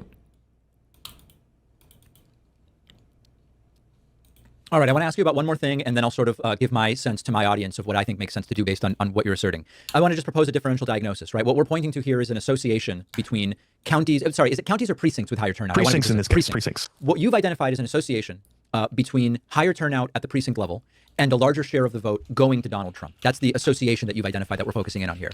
Is it possible? Is it possible? Or from a statistical perspective, how would we contradict the idea that there are certain parts of states where, due to what's happening socioculturally, it makes sense that the higher turnout correlates with more support for Trump? For example, I'll propose one possibility. The strongest thing that would make me say, you should probably look into it, though, is generally the hardest hurdle to overcome, which is why I almost by default don't take any of these conspiracies seriously ever. But the biggest thing that would move me in the direction of saying it's probably worth investigating is the fact that the Trump administration did try to rig an election openly already one time. They openly and outwardly and blatantly tried to rig the results of the 2020 election. So I would say, I mean, they've already shown a willingness, a propensity to do it once, involving multiple sectors of government, multiple officials and everything. So my priors for them would actually start quite a bit higher than it would ordinarily, you know? Just because that whole situation, like, remember what I said about 2020 over and over again? I'm like, you're alleging what would be the largest election fraud in the history of the entire United States. Like, what is and you have no evidence for it, right? Well, to allege right now in 2024, this would be the largest election rigging in the history of the world. While that's true, in 2020, we did see the largest attempt to rig a U.S. election in U.S. history through the Trump admin, through the electoral voting bullshit, you know, through the Pence pressure, through the insurrection of the White House, like that, or the Capitol. Some areas, just based on activism and who's there. How would a recount show flaws if they just change votes? No need to ballot stuff. Well, because you would recount the paper ballots and then you would come up with something way different than the tabulation machine. No? For example, I'll propose one possibility. In some areas, just based on activism and who's there, new voters said, let's get together and vote Trump. It was specifically a Trump supporting effort. And so that explains why you've got... Oh, he's kind of bringing up, this was kind of like the bullet ballot thing that I was saying, that like maybe a lot of people just showed up and they just wanted to vote Trump. They're like, fuck it, let's go, you know? An anomalous larger turnout share, but it is because of some state level activism or precinct level activism that it was mostly Trump supporters that said, hey, we're going to turn out more than we did in previous times. Is that... How does the U.S. vote? Paper ballots are 100% digital. My understanding is that the United States is 100% on a paper ballot system. There are some states where you vote with a machine or whatever, but the machine always creates a paper ballot after you push the button. So my understanding is every single thing, every district in the United States is 100% paper ballots. Activism or precinct level activism, that it was mostly Trump supporters that said, hey, we're going to turn out more than we did in previous times. Is that a plausible differential diagnosis here? That is a good concern. But two things is the first, we're seeing this effect even in places where the population wouldn't match the results. In some of the most heavily Democratic registered places in the U.S., Nevada, Las Vegas, we're still seeing this effect. But this effect isn't happening right at the beginning. It happens almost after a certain threshold of votes or a certain threshold of turnout. And that's what's weird, is if we were seeing high votes for Trump from the beginning or from low turnout to high turnout places, then yes, this would be normal. But it almost seems to begin to happen after a threshold. And here's what's interesting. This is the last little piece. There are so many controls that I'd be interested in knowing if they ran. One, run this same analysis in 2020, in 2016, back through 2000, if you can. I think all the data is probably still publicly available, right? So run the exact same analysis and see if your machine or your algorithm spits out, the expected results. And it's just 2024 that was a huge outlier, number one. And then number two is I wonder if they ran controls on other states. So for instance, show the, what did California look like? What did Washington look like? What do your blue states look like? Do you see the same? Because if you see this weird phenomenon happen with Trump there, is the allegation then that they tried to rig the election in like the super blue states as well, and then do your deep red states, right? Look at your very, very, very, your southern, your Alabamas, whatever, and then run the analysis there. Did they try to rig it there too? If you see the same type of phenomenon, I'd be curious. They should do this. It should be easy to see this, right? Haven't revealed this yet, so this is the first time anyone's ever going to see this. We asked the question.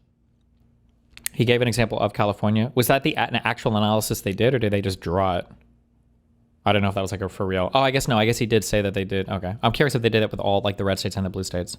Which is, if the concerns we're finding is a compromise of the systems, what if we look at the places that did hand count some of their precincts and some of their counties in the 24 election? And that is the second slide we have for you. And this is very simple. This is 24. This is in Minnesota. So St. Louis County, they hand count a few of their precincts, and they do have almost like a split where some of the like half the county will do machine and half the county will do hand counting. And in this case, we compared the two. This is the same county, and this is 24.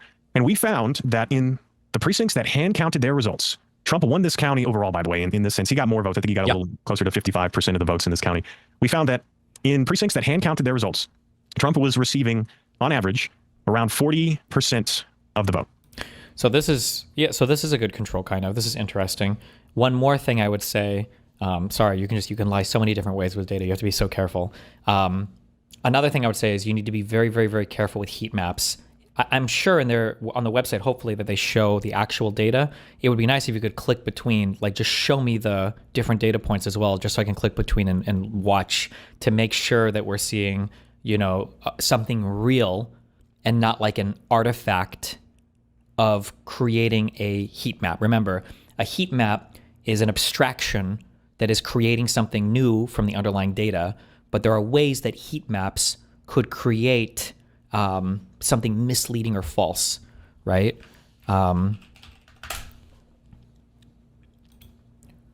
Like, let's say that you had a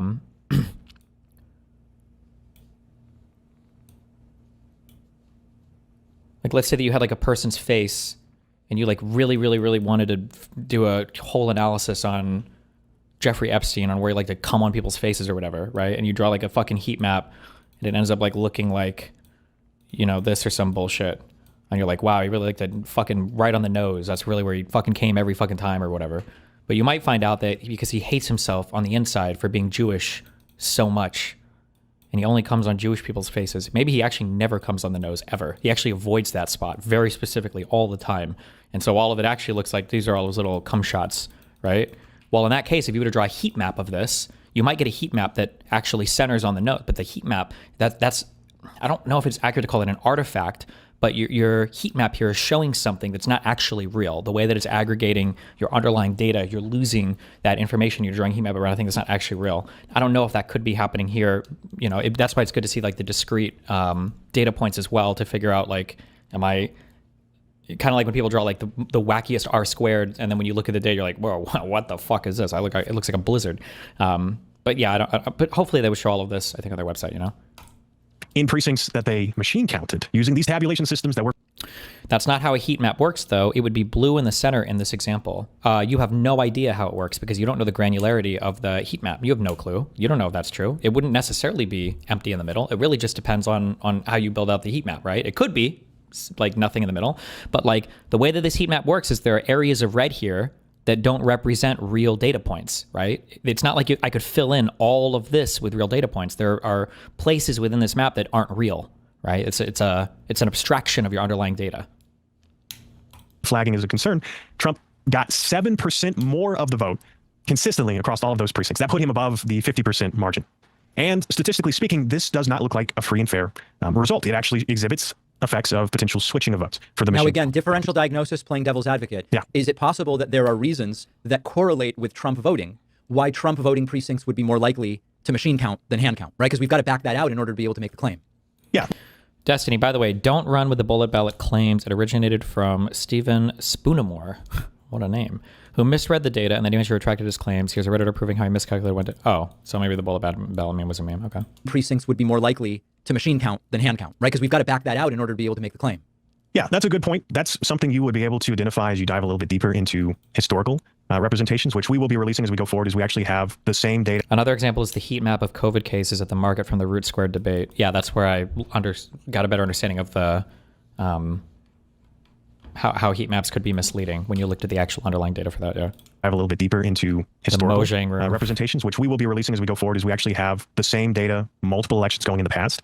And we asked the question then of, when did these places actually start using voting systems? And we'll be publishing that as we go forward. But no, these are good concerns. I will highlight one other thing then, which is less about the data, but more about the intent. So as we said, if you were to pull this off, right, it would take access to these systems or compromises of these systems. And And honestly, like that would be hard to go unnoticed, right? But we do have examples of these systems being targeted. Back in 2024, on November 13th. Is this the Tina Peters thing? He said 2024, though. She was earlier, right? Speech for People had a group of cybersecurity experts say, hey, we know about known attempts to compromise the election systems across the U.S. Examples of this was in Mesa County, Colorado in 2021, when actors breached voting systems in potential benefit of Trump's administration or Trump's campaign at the time. We see these same examples in Coffee County in Georgia. So what's interesting to us is if this is a compromise, as we said, we're going to keep putting these reports out there. We're going to keep asking these questions. And I love the devil's advocate because that... Somebody said if this guy's claim was really a thing, then we would also see differences between 100% digital and 100% paper ballot regions. Well, that's what he showed with this graph, right? He said that this here had a mixture. It was like 50-50 tabulation machines and hand counts. And this is from the same district, I think he said, or the same county. And this here was when they had only the tabulation machines. And so it was showing a difference in the vote share. That's what this was supposed to show. We're going to keep asking these questions, and I love the devil's advocate because that's what you have to do to test things. Yeah. But we've moved forward. The ETA has moved forward from statistical reporting to actual on-the-ground investigation. So that is the other half of what we do now. Is we will continue to put out these statistical analysis, but we ask the question: if this is vote manipulation, let's go to these places and let's work with the people on the ground and let's see if we can find evidence that this is a real concern. And we are moving forward with 2 cases. Litigation where we have found sufficient concerns of vote manipulation. And we've not published these yet. We were hoping to file our first lawsuit this month where we've actually hit the opposite of what you'd expect, which is we have so much that we're struggling to cut out the things that we think are less effective and put in. And I can maybe tell you just a few examples of what we are finding.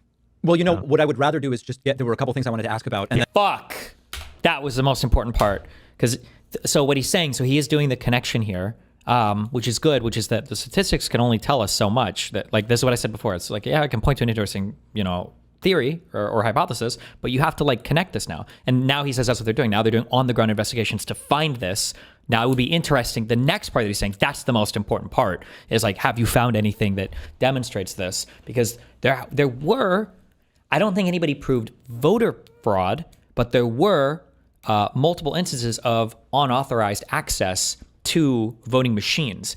And all of the hurdles, all of the reasons why I would say, this can't really happen in the US, guys, have been intentionally destroyed by this administration. So for instance, you would have to get a lot of people across the country, people that are involved in election work, to buy into kind of like conspiratorial theories about election fraud and election rigging. We got that. That happened in the last election, right? The Tina Peters person, over 80%, or I think it's around 80% of conservatives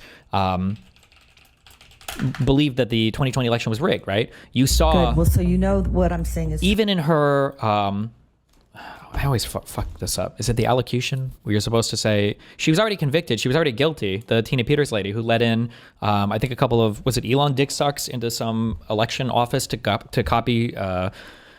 like voting machine stuff that they should have never had access to, right? And even in her, ending statements here, where she's just basically supposed to be, asking for forgiveness and saying she's learned her lesson, she just uses this as an opportunity to just re-go over all of her conspiracy theories that she got blown the fuck out on during the actual trial. True. All right. And the judge chuckles at cuts a her off. defendant in court. It's not funny. My life is on the line here, Your Honor. I don't even like that phrasing. A defendant in court. Are you considered a defendant? I guess you were the defendant. Like, she's already convicted. This is not like an ongoing trial. She lost. The jury convicted her. Now it's just up for the judge to sentence her. My life is on the line here, Your Honor. This was the contentious exchange between Judge Matthew Barrett and defendant, former Mesa County, Colorado clerk Tina Peters. No, you're the one who's making this allegation that one, It's not an allegation. And two, that I know it's true. You're saying that as if I believe you, and I did not say that. Okay. That is why I made the sound, because it's insulting to me for you to just put that in a record in front of all of these people that I believe something to be true. Okay, and I apologize for that. A jury found Peters guilty of several charges, including attempting to influence a public servant during the 2020 presidential race. Let go of me! Do not resist. Let go of me! This is body cam video of her arrest in February of 2022. During the sentencing hearing, Peters cried, addressing the judge. I'm not a criminal, and I don't deserve to go into a prison where other people have committed heinous crimes. The only crime that I did, and some people have said I'm not remorseful. Yes, I'm. It's just so funny because like Her whole elocution. This is after you're convicted. This is where you are supposed to go before the court and be like, listen, I think I've committed a grave, sin. Like, I hope that people can find forgiveness in their hearts. I understand that it wasn't good. I should never do this. I've learned my lesson, whatever bullshit like this. And she spends her entire elocution until I think the judge just stops her. Just going over her entire conspiracy theory again. She just goes over the whole thing again. Fuck. Where is it? Hold on. In front of all of these people that I believe something to be true. I've even read these reports that I gave him. She's just like, she represents her entire fucking case. She's already lost. She's already been convicted. She's already lost everything. And she just... Cody Davis, when he got up. So during this time, when the ankle break, when the iPad, when I was accused of recording in your courtroom, just sitting right over there, which I did not do, the next day I'm at a commissioner's hearing. They see the iPad in my purse. We're sitting there. All of a sudden, 22 minutes, they delayed the commissioner's hearing in order to go get a search warrant. Gotten the attention, you don't, and you're blind to the truth. It doesn't mean, said that they have not seen one fraudulent vote. But I would argue with that, because just because you don't acknowledge and you're blind to the truth, it doesn't mean that the truth is not there. Can you hand me that? Do you deny that the hand count? I'll get to that. No, yes, I'm just wondering. No, I'll get to that. Sure, I'm interested. So, Your Honor, on September. You people keep saying she's pardoned. I don't think so. It's a state crime, right? This is 17th. Well, this is dated 15th of September. I took one of these copies to every commissioner and to the... Can't tell if evil or brainwashed. This is why I get so mad at these people, okay? When I think about my mom, when I think about all these conservatives. Editors. This is why I get so mad at these people, because, like...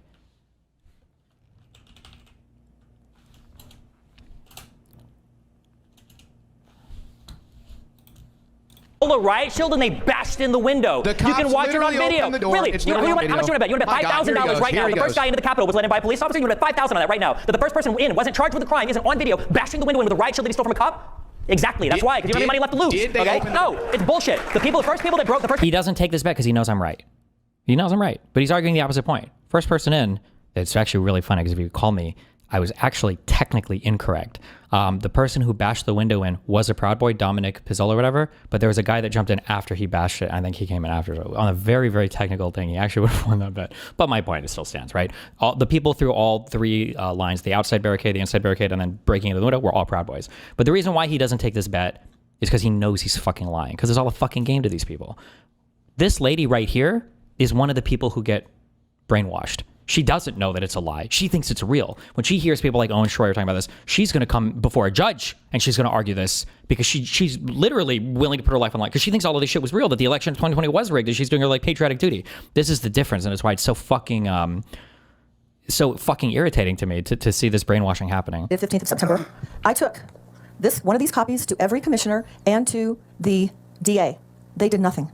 Did nothing. There's expert reports. There were 29,000 election records that you can see on here in orange that were deleted from the people's Mesa County election system when they compared the first image that was taken and the second image. Gone. Deleted. The only record we have is the record that I have.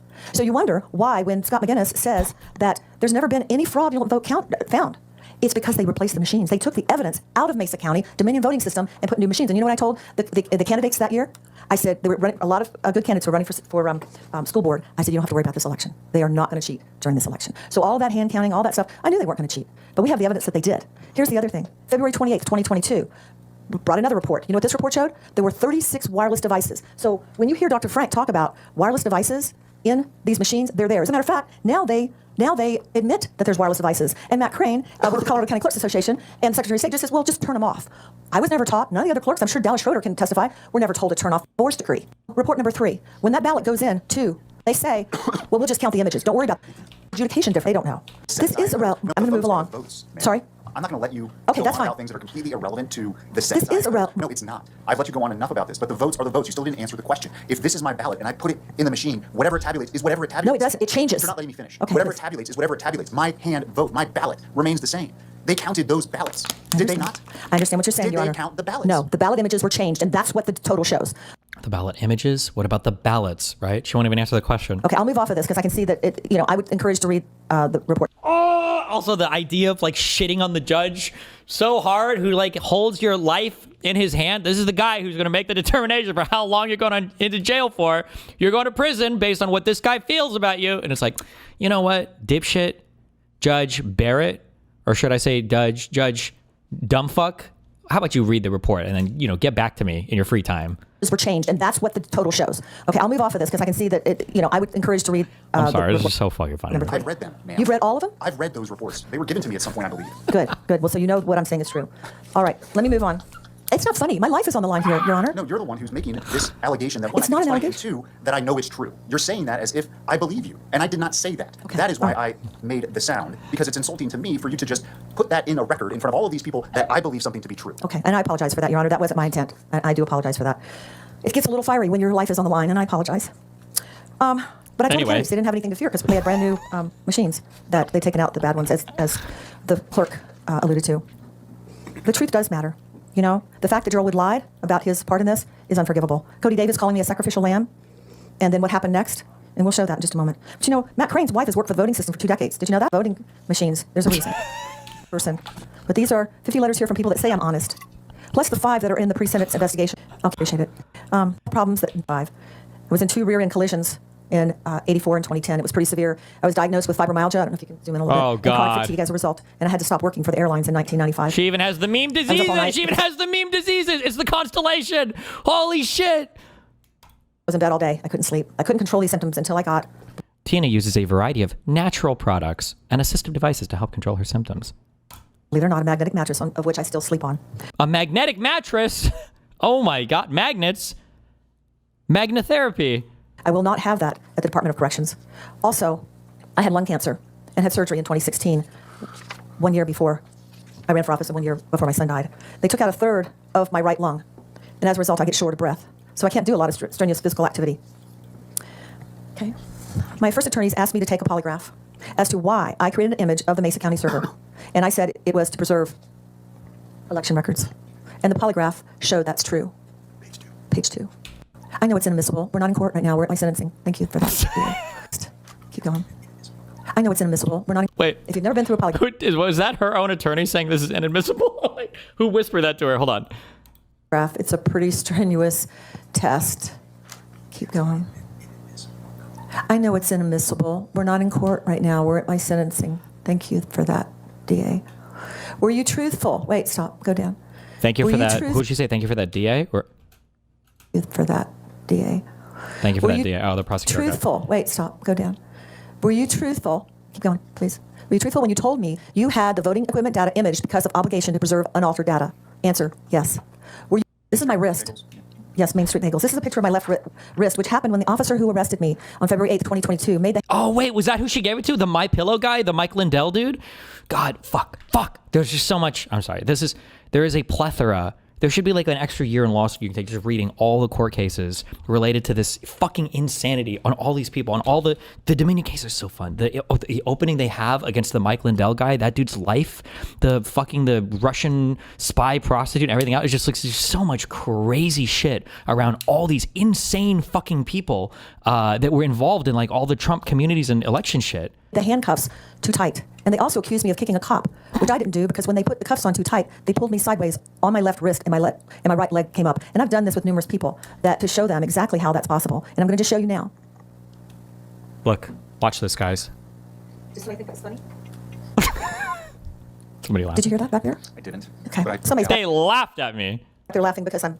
Okay. I'll take your word for it. Thank you. I'll admonish that, as I've done it before forever. But Thank you. I'm I just appreciate trying that. To get through this, so go ahead. In terms of... This is me. This is me and my mom 2 years ago. She's now 95. And lives in Virginia. And she needs me emotionally. And I want to be near her emotionally. And I talked to her and visit her. The last time I saw her She's not even saying I have to go move in and take care of her. She's just like, she needs me emotionally. Oh my God. On Mother's Day, I arranged with the court to be able to go there. So that's another reason I would ask for probation. So also, if that's accurate, which one is her mom? 93? 95? She looks really good for being that old. What the fuck? Is one of these supposed to be her mom? No way, right? can be with my mom. She had a heart attack recently and has 3 aneurysms because the doctor says because of all the stress this is causing her. Here's my dad and has 3 aneurysms because the doctor says because of all the stress She's on the this right? is causing her. Here's my dad and Old picture? Oh, maybe it's a real old picture? Oops. Who died the day I was in jail, in the Mesa County Jail in the sheriff's office here. I found out the next day, I didn't get to be the one to say goodbye like the other people in my family. I found out the next day before court where the prosecution asked. The body cam arrest?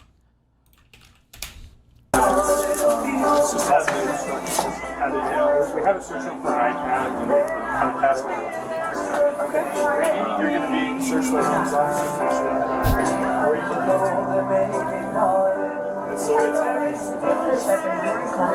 Getting arrested to this song? Oh no. Walk to my car. I'm going to get You're going to be searched by an officer. You're not going to put a hand on anybody here. Probable cause to charge with camera. No, you do not. Do you have the iPad? Okay, where'd you put it? You don't have to tell you anything. To who? Why do old people, there's no reason for this, okay? Why do they do this? Boomers. Okay? Taking a video, if I'm Gen Alpha, Gen Z, Millennial, Gen X, Boomers. Why do they do this? What's going on there? This lady in the back. They don't have to. Hey, Bob, let's detain Randy. Okay, No, Randy, put your cup down and turn around. Ma'am? Let go of me. You let go of me. Let go of me. Do not resist. Let go of me. Oh. Let Sorry. go of me. Do not resist. Oh, no. Let go of me. Go. It hurts. Let go of me. Give me my Do not kick. Do you understand? Stop it. No, let go of me. Yes, you are, Caleb. Give me my key to my car. Give me my key to my car. Give me my key to my car. Give it to me. Give me my key. Step outside for me, release it. Take my purse. Let go of me. You're hurting me. And I'm going Not to the show all the sound. bruises that you put on me. If you're not going to cooperate, you'll Let be charged go with of me. She showed the bruises. Let go You of me. understand that? You let go of me now. No, ma'am. You're bruising me. Let go Stop of pulling me. against us. I'm not pulling against you. Let Okay, go of then me. stand up like an adult. Shut up. What an asshole thing to say to me. What an ass thing to say to me. There's all law enforcement. They're always gonna win. That's your Do me a favor. Do me a favor. Let go of me. You're hurting me. I'm not hurting you. You are hurting me. Obstruction at the moment. Okay. Here. Let go of me for a minute. Ma'am, I don't care if you record, but can you just step back a little bit? I want you to do something. Yeah, she leans forward. Okay. Talk in her ear. No, you need to Just- step back, ma'am. Let go. Let's walk over here and put her in the car. Stop. You're hurting me. Walk then. You're hurting me. Damn it. Okay, you're under arrest right now, okay? You are hurting me. Walk. You're hurting me. Please. Stand up and walk then. You're hurting me. Let go of me. Oh, man. You're hurting me. What are you doing? You're hurting me. Get out of my pocket. You are under arrest. You are being You're searched. hurting me.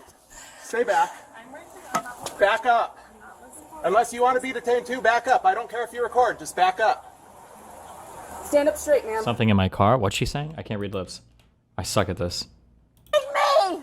I think I have a below average ability to read lips because I feel like people sometimes they'll signal things like, and I'm just looking at it, I was like, can you just, I don't know what the fuck I don't know what you're saying. You're just gonna have to say it. I can't do it. Hold on. Back up. Unless you want to be detained too, back up. I don't care if you record, just back up. Stand up Something straight, in my car. I don't know. I have no idea. I am standing straight. You're pushing me over with your hand. I'm holding onto your jacket. Wrong way, lady.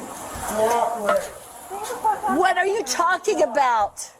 Get out of my pants! I am conducting a search. If you move, you will find additional charges. Find additional charges? This is like arrest without cause. Okay, what do you think? You anything about the assholes that run down the street? Assholes. Silver.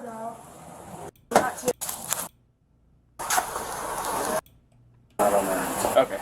Yeah, Mr. Ruiz, I can. Okay. We have this iPad. That is not my iPad. That yours. I hear what you're saying. Someone else's property. I hear what you're saying. You've taken all my equipment, all my stuff, and you still can't find anything. Tina, I'm taking this iPad. It's because of this search warrant, which lets me do that. Let me read the search warrant. That would be great. You want to read it? Oh, I wonder if she was trying to get rid of the iPad in her car, actually, maybe. Was telling her daughter or whoever the young girl was to go. Yeah, but I can't exactly hold it. Well, you could before.